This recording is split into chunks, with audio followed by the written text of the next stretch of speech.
School ஆரம்பித்து ஒரு வாரம் தான் ஆகுது. அதுக்குள்ளே த்ரோட் இன்ஃபெக்ஷன் வந்து ஆரம்பிச்சிருச்சு. லைட்டாக எச்சி முழுங்க முடியல. இப்போவே காகல் பண்ணிவிட்டு இன்றைக்கி நைட்டே வந்து ஒரு சிட்ரசன் மாத்திரை எடுத்துக்கிட்டேன் அப்படின்னா கொஞ்சம் ஓகேவாக இருக்கும். இல்லைன்னா ரொம்ப கஷ்டமாயிருங்க. இந்த வீக்கெண்டும் அடுத்த வீக்கெண்டும் பார்த்திங்க அப்படின்னா பயங்கர வேலை இருக்குது. ஸோ அதனால் உடம்ப கொஞ்சம் நல்லா வச்சுக்கணும், தண்ணி நிறையா குடிக்கணும் அப்படின்னு சொல்லிட்டு என் மைண்டுக்கு சொல்லிக்கிட்டே இருக்கேன்.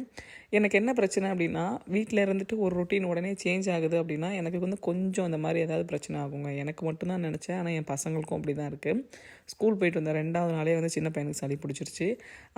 அவன் கூடவே இருக்கிறதுனால நம்ம தெரில, எனக்கும் அப்படியே லைட்டாக அது ஆயிடுச்சு. ஸோ அதனால் இன்றைக்கி நைட்டு எல்லாருமே காகல் பண்ணிட்டு தான் தூங்கணும் அப்படின்னு சொல்லிட்டு இருந்தேன்.